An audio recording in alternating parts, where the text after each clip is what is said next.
Assalamualaikum warahmatullahi wabarakatuh. Halo anak-anak, berjumpa lagi bersama Bu Desi. Pada kesempatan kali ini, Ibu akan membahas materi tentang potensial elektroda dan deret volta, yang merupakan kelanjutan materi kelas 12 semester ganjil. Baik Ananda, beberapa waktu yang lalu kita pernah membahas tentang konsep redoks. Nah, berdasarkan salah satu konsep redoks yang dinamakan dengan reaksi reduksi itu adalah reaksi pengikatan elektron. Sedangkan oksidasi merupakan reaksi pelepasan elektron.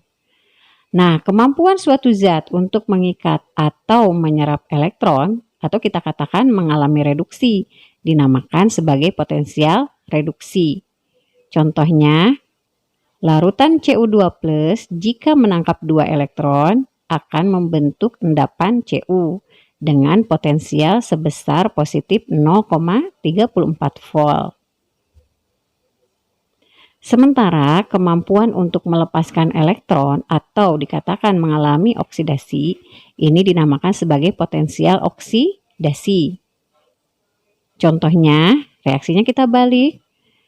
Logam Cu jika teroksidasi akan menghasilkan larutan Cu2+ dan melepaskan 2 buah elektron dengan potensial sebesar negatif 0,34. Nah, dari sini bisa kita lihat ternyata potensial reduksi dan potensial oksidasi memiliki nilai yang berlawanan ya. Nah, Ananda, nilai potensial reduksi suatu zat yang diukur pada kondisi standar yaitu konsentrasi 1 molar, suhu 25 derajat Celcius, dan tekanan 1 atmosfer itu dinamakan sebagai potensial elektroda standar yang diberi simbol dengan E0. Nah, susunan beberapa jenis zat berdasarkan nilai potensial elektroda standar atau E0 yang dimilikinya dinamakan sebagai deret volta. Nah, ini adalah susunan deret voltanya.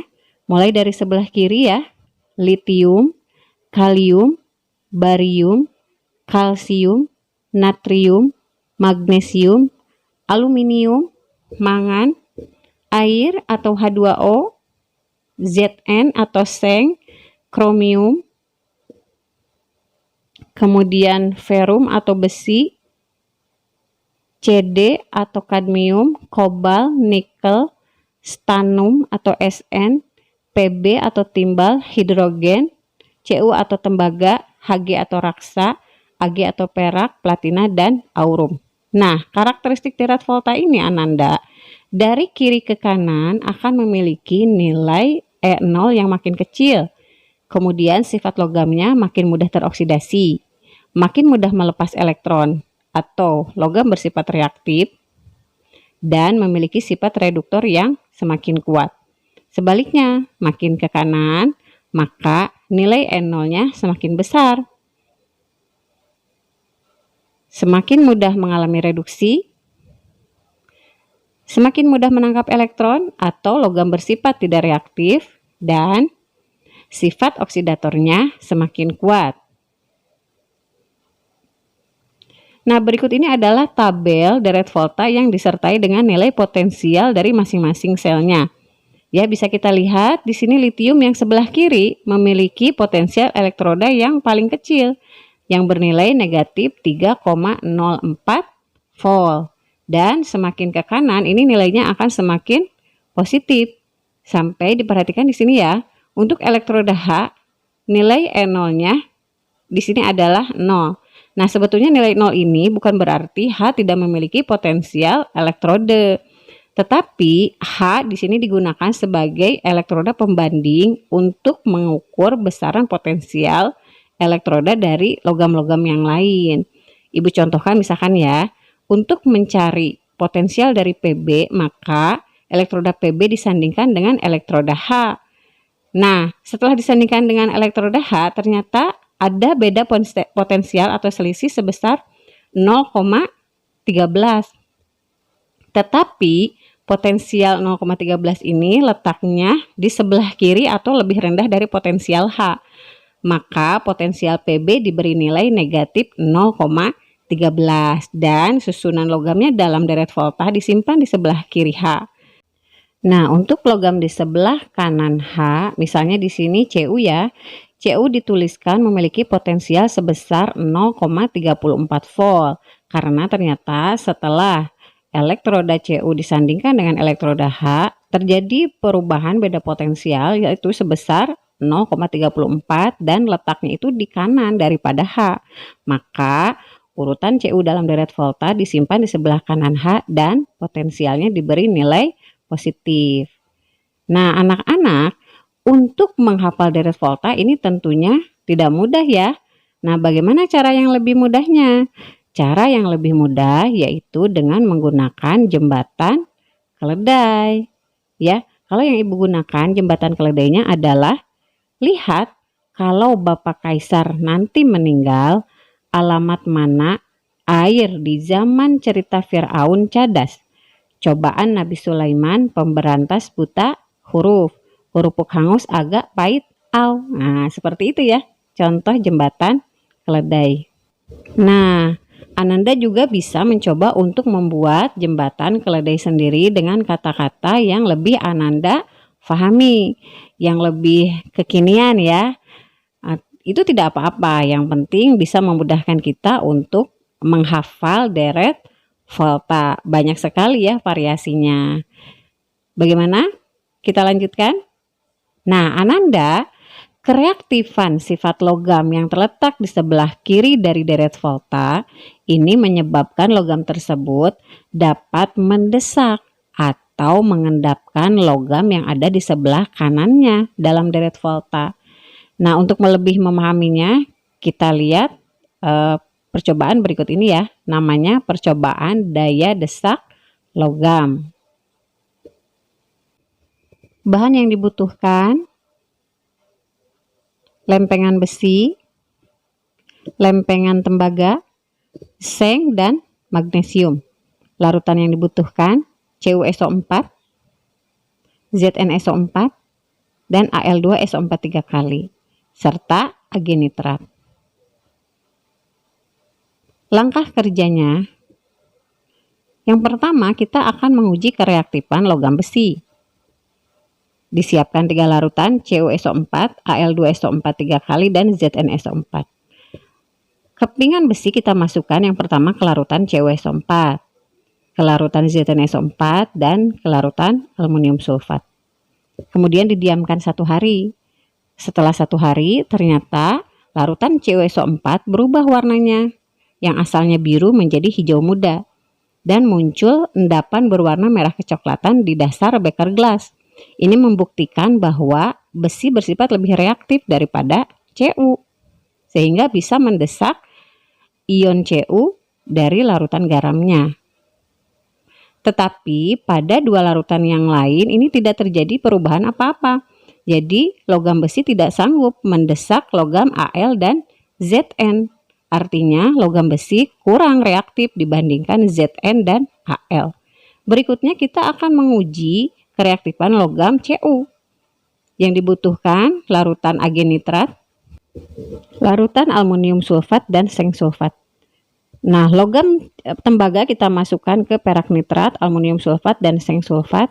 Didiamkan selama 1 hari. Nah, setelah 1 hari di sini terlihat bahwa agenitrat yang awalnya berwarna bening berubah menjadi biru tua karena terbentuk ion Cu2+ yang mendesak ion Ag. Ini membuktikan bahwa tembaga lebih reaktif daripada Ag. Tetapi perubahan ini tidak terjadi pada ZnSO4 dan AlSO4. Artinya tembaga kurang reaktif dibandingkan aluminium dan seng. Nah, yang ketiga kita akan menguji kereaktifan logam seng. Dibutuhkan larutan CuSO4, perak nitrat, dan aluminium sulfat. Kita masukkan logam sengnya. Kemudian didiamkan 1 hari.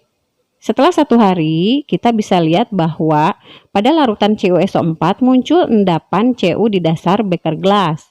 Ini membuktikan bahwa seng dapat mendesak logam Cu dari larutan garamnya ya. Di sini dikatakan bahwa seng itu lebih reaktif daripada tembaga sehingga dapat mendesak logam tembaga dari larutan garam sulfatnya. Begitu juga seng terhadap larutan agen nitrat itu bersifat lebih reaktif karena seng dapat mendesak logam Ag sehingga Ag mengendap. Tetapi dalam larutan aluminium sulfat, seng tidak terjadi reaksi apapun, tidak dapat mendesak aluminium sulfat. Artinya seng kurang reaktif dibandingkan aluminium. Nah, kita akan menguji logam berikutnya yaitu magnesium. Dibutuhkan larutan CuSO4, ZnSO4, dan Ag nitrat. Nah, ini logam Mg dimasukkan ke larutan CuSO4, larutan Ag nitrat, larutan seng sulfat, didiamkan selama 1 hari. Setelah itu, setelah 1 hari ternyata di semua larutan ini muncul endapan. Ya, baik Cu, Zn maupun Ag itu berhasil didesak oleh magnesium. Artinya magnesium bersifat reaktif terhadap Cu, terhadap Zn, dan terhadap Ag ya.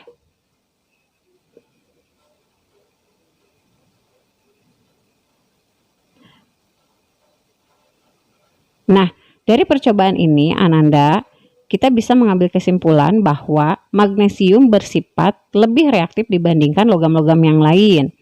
Kemudian yang selanjutnya, antara Zn, Cu, dan besi ya, tidak ada yang sanggup mendesak Al. Berarti Al yang kedua lebih reaktif dari Mg.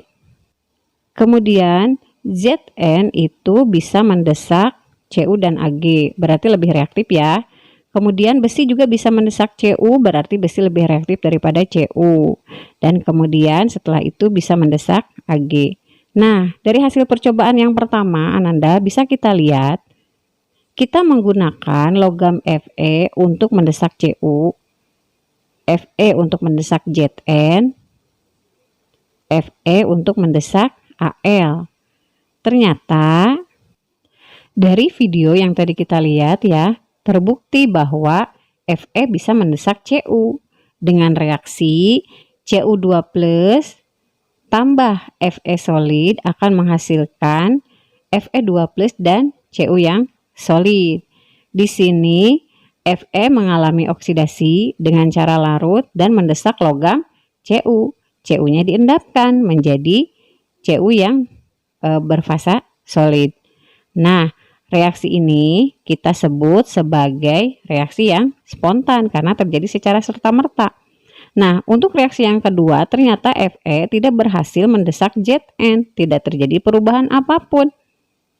Karena Fe kurang reaktif dibandingkan Zn. Sehingga di sini reaksinya kita sebut sebagai reaksi yang tidak spontan. Begitupun Fe tidak sanggup mendesak logam Al dari larutan garamnya, sehingga tidak terjadi perubahan apapun yang bisa kita amati. Al tidak dapat mengendap, maka dikatakan reaksinya juga tidak spontan. Kesimpulannya, logam Fe dapat mendesak Cu dari larutannya, dikatakan reaktif terhadap Cu. Yang kedua, logam Fe tidak dapat mendesak Zn dan Al dari larutannya atau dikatakan tidak reaktif terhadap Zn dan Al. Hasil percobaan kedua, kita menggunakan logam Cu untuk mendesak Ag, logam Cu untuk mendesak Zn, dan kita menggunakan logam Cu untuk mendesak Al. Ya. Ternyata dari video juga kita bisa melihat ya, Cu bisa mendesak Ag. Reaksinya Ag+ ditambah Cu yang solid menghasilkan larutan Cu2+ dan Ag solid. Artinya di sini Cu dapat mendesak ion Ag dan terjadi reaksi spontan. Tapi Cu tidak bisa mendesak Zn, tidak terjadi perubahan apapun. Namanya reaksi yang tidak spontan. Begitu juga Cu tidak sanggup mendesak Al, tidak terjadi perubahan apapun, dan ini pun termasuk reaksi yang tidak spontan. Kesimpulannya, logam Cu dapat mendesak Ag dari larutannya atau reaktif terhadap Ag, Tetapi logam Cu tidak dapat mendesak Zn dan Al dari larutannya atau tidak reaktif terhadap Zn dan Al. Dari hasil percobaan ketiga, kita menggunakan logam Zn untuk mendesak Ag, Zn untuk mendesak Cu, dan Zn untuk mendesak Al. Bagaimana hasilnya, Ananda? Nah, ternyata Zn dapat mendesak Ag, sehingga Ag berubah menjadi endapan. Ya, reaksinya Ag plus tambah Zn solid menghasilkan Zn2 plus tambah Ag yang solid. Zn mampu mereduksi Ag, dinamakan reaksi yang spontan. Kemudian Zn juga dapat mereduksi Cu, mendesak Cu. Ini juga reaksinya terjadi secara spontan ya. Karena Zn lebih reaktif daripada Cu. Nah, untuk yang ketiga ternyata aluminium tidak sanggup untuk didesak oleh Zn karena Zn lebih kurang reaktivitasnya daripada Al, sehingga menghasilkan reaksi yang tidak spontan. Kesimpulannya, logam Zn dapat mendesak Ag dari larutannya atau reaktif terhadap Ag. Logam Zm juga dapat mendesak Cu dari larutannya atau dikatakan reaktif terhadap Cu. Tetapi logam Zn tidak dapat mendesak Al, sehingga dikatakan tidak reaktif terhadap Al.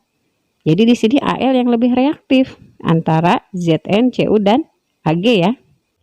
Dari sini juga bisa kita simpulkan, Ananda, bahwa logam yang berada di sebelah kiri itu bisa mereduksi logam-logam yang ada di sebelah kanannya ya. Tetapi tidak berlaku sebaliknya. Logam di sebelah kanan tidak bisa mereduksi logam yang ada di sebelah kirinya. Zn bisa mereduksi Cu dan Ag, tetapi tidak sanggup mereduksi Al. Nah, dari percobaan keempat, kita menggunakan Mg untuk mendesak Ag, Mg untuk mendesak Cu, dan Mg untuk mendesak Zn. Nah, bagaimana hasilnya, Ananda? Seperti yang sudah kita lihat di video dan bisa kita prediksikan ya. Mg ini ada di sebelah kiri dari Zn, Cu, dan Ag. Sehingga kita bisa menyimpulkan bahwa Mg bisa mereduksi atau mendesak semua logam ini. Mendesak Zn, Cu, dan Ag. Nah, sehingga reaksinya kemudian bisa kita tuliskan. Reaksi pertama, Mg mampu mendesak Ag. Di sini Ag plus ditambah Mg menghasilkan Mg2 plus dan Ag yang solid. Reaksinya terjadi secara spontan. Begitupun Mg dapat mendesak Cu2 plus sehingga Cu menjadi mengendap. Ini juga sebagai reaksi yang terjadi secara spontan. Begitu juga Mg dapat mendesak Zn2 plus sehingga Zn menjadi mengendap atau terbentuk berupa solid di sini ya. Reaksinya terjadi secara spontan. Kesimpulannya, logam Mg dapat mendesak Ag dari larutannya atau reaktif terhadap Ag. Logam Mg juga dapat mendesak Cu dari larutannya atau dikatakan reaktif terhadap Cu. Begitupun logam Mg dapat mendesak Zn dari larutannya, dikatakan reaktif terhadap Zn. Nah, dari sini Ananda, maka kita bisa simpulkan secara umum. Kesimpulannya adalah urutan kereaktifan logam dari percobaan yaitu Mg lebih reaktif daripada Al, lebih reaktif daripada Zn, lebih reaktif daripada Fe, lebih reaktif daripada Cu, dan lebih reaktif daripada Ag. Kemudian urutan dalam deret volta berdasarkan kereaktifannya tentu ya. Yang paling kiri adalah Mg, kemudian Al, kemudian Zn, kemudian Fe, kemudian Cu, dan terakhir Ag. Urutan kekuatan reduktornya sudah pasti Mg lebih besar dari Al, lebih besar dari Zn, lebih besar dari Fe, lebih besar dari Cu, dan lebih besar dari Ag. Tetapi untuk urutan potensial reduksi standar, nilai Mg adalah yang paling kecil karena paling kiri, paling negatif. Mg potensialnya lebih kecil dari Al, lebih kecil dari Zn, lebih kecil dari Fe, lebih kecil dari Cu, dan lebih kecil dari Ag. Nah, kita juga bisa mengambil kesimpulan bahwa logam yang ada di sebelah kiri deret volta dapat mendesak logam yang berada di sebelah kanannya, tetapi tidak berlaku sebaliknya. Logam di sebelah kanan tidak bisa mereduksi yang sebelah kiri ya Ananda ya. Bagaimana kalau kita aplikasikan dalam contoh soal? Diberikan data potensial reduksi standar sebagai berikut. Yang pertama, Fe2+ tambah 2 elektron menjadi Fe yang solid, potensial selnya negatif 0,44 volt. Yang kedua, Al3+ tambah 3 elektron menjadi Al, potensialnya negatif 1,76 volt. Yang ketiga, Ag+ tambah elektron menjadi Ag solid, potensialnya positif 0,80 volt. Yang keempat, Zn2+ tambah 2 elektron menjadi Zn solid, potensialnya negatif 0,76 volt. Dan Cu2+ tambah 2 elektron menghasilkan Cu yang solid dengan potensial positif 0,34 volt. Pertanyaannya, urutkan logam-logam tersebut dalam deret volta. Dan yang kedua, logam apa saja yang bisa direduksi oleh Fe? Ya, kalau kita lihat dari nilai potensial reduksinya Ananda, maka yang paling negatif itu adalah Al ya, negatif 1,76. Berikutnya yang paling negatif kedua adalah Zn, min 0,76. Yang negatif ketiga adalah Fe, negatif 0,44. Setelah itu, ya, yang berikutnya yaitu Cu ya, 0,34 dan yang paling besar adalah Ag. Maka urutannya Al, Zn, Fe, Cu, dan Ag. Untuk menjawab nomor 2 kita lihat yang bisa direduksi oleh Fe pasti yang sebelah kanannya Fe ya, yaitu Cu dan Ag. Contoh soal kedua, logam X dapat mengendapkan atau mereduksi perak dari larutan Ag2SO4, tetapi logam X tidak dapat bereaksi dengan ZnCl2. Maka urutan logam tersebut berdasarkan deret volta adalah, nah kita lihat ya Ananda ya, di sini X dapat mengendapkan Ag, berarti posisi X pasti ada di sebelah kiri Ag, karena kiri bisa mereduksi logam yang ada di sebelah kanannya, betul tidak? Nah ya, X posisinya akan lebih kiri dari Ag. Bagaimana terhadap Zn? X tidak dapat mereduksi Zn, berarti posisi X ada di sebelah kanan Zn, karena logam yang ada di sebelah kanan tidak bisa mereduksi yang kiri. Maka kita tuliskan X lebih kanan daripada Zn. Sehingga kalau diurutkan, yang paling kiri itu adalah Zn. Kemudian baru X. Dan yang terakhir adalah Ag. Nah, urutannya akan kita tuliskan sebagai Zn, kemudian X, kemudian Ag. Ya, demikian Ananda materi yang bisa Ibu sampaikan tentang potensial elektroda. Sampai ketemu lagi di pertemuan berikutnya. Terima kasih atas perhatiannya. Assalamualaikum warahmatullahi wabarakatuh.